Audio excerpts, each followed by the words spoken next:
Si Justine, les Françaises elles aussi sont partout. Justine qui s'élance, Marie qui se présente sur le pâtir. On va très certainement du côté de la réalisation slovène. Voilà qui fait revenir sur Marie.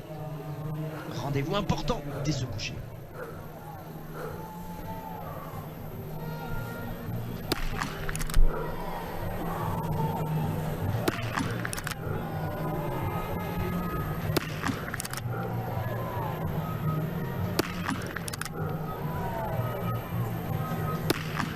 Ouais, le plein sur ce coucher, quelques indications peut-être Alexis, là aussi hein, le rythme on n'a pas senti la pleine confiance du côté de Marie. On sent qu'elle est appliquée, elle le sait Marie qu'en ce moment sur le tir c'est un petit peu difficile. Donc elle prend son temps en coucher, il faut déjà pas arriver avec un handicap sur le debout hein, vu qu'elle est déjà pas très à l'aise en debout, elle le sait que si elle arrive avec déjà des pénalités ça va être compliqué. Donc pour l'instant c'est bien, elle a fait le tir qu'elle devait faire à ce moment là. Allez Justine qui entame son coucher, on sait que c'est là qu'elle peut être perfectible.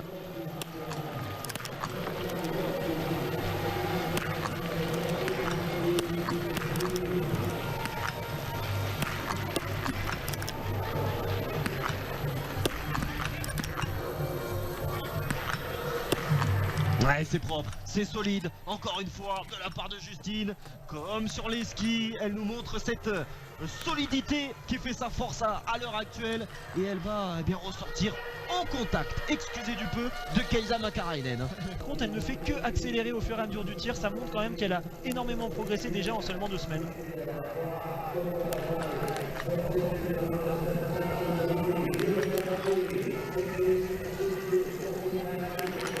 Allez, Marie qui va commettre une faute.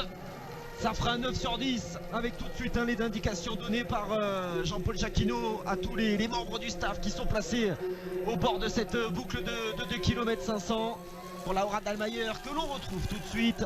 Ça tire, ça fait 4 sur 4. Oui, aujourd'hui, Laura Dahlmeier sera une nouvelle fois au rendez-vous. Kaisa Makarainen qui commence avec un cadeau elle aussi. L'opportunité hein, aujourd'hui pour Dahlmeier de repasser devant au général, encore de reprendre encore plus de points. Il y a une fenêtre avec un 10 sur 10 aujourd'hui, ça fera des gros points. On la retrouve, Justine, et là pour le coup, ça sent bon. La réalisation slovène est en train de se rendre compte, comme nous, que Justine est en train peut-être de se diriger vers sa première victoire. Tout simplement, 22 secondes d'avance sur Franziska Hildebrandt. Cette jeune femme est monstrueuse sur la piste. Que Laura Dahlmeier semble être effectivement l'adversaire numéro 1 de Justine, ce sera le cas. Le 10 sur 10 pour Laura Dahlmeier. Ça faisait longtemps que les Allemands n'avaient pas porté le dossard jaune de leader depuis une certaine Magdalena Neuner. La grande performance, quoi qu'il en soit, de Justine Breza. Elle est là, ses parents une nouvelle fois fait le déplacement comme l'an dernier sur ce site de Podjuka et viennent voir peut-être la première victoire dans sa jeune carrière pour Justine Breza. Ah oui, super Justine, le 10 sur 10 sur le pâtir est toujours aussi monstrueuse. Bon, on est presque... Alors la victoire il va falloir attendre très longtemps avec Kukalova, on vient de voir, elle vient de s'élancer. Ils sont exactement dans le même temps après 6 km 800. Cette course va se jouer sur un 700 mètres. Avantage à Dahlmeier, je pense, qui est en train d'accélérer. Elle a repris quand même pas mal de temps dans ce dernier tour pour l'instant, donc elle a l'air d'être assez solide. Après faut voir hein, la partie là qu'elle vient de commencer, c'est quasiment de la descente, un petit peu de montagne russe, donc là peut-être que Justine a réussi à récupérer un petit peu à ce moment là, mais forcément Dahlmeier est informé, donc je pense que ça va lui servir quand même pour grappiller cette seconde qu'il faut qu'elle gagne d'ici la ligne d'arrivée. Ça va se jouer au 10e quasiment cette victoire.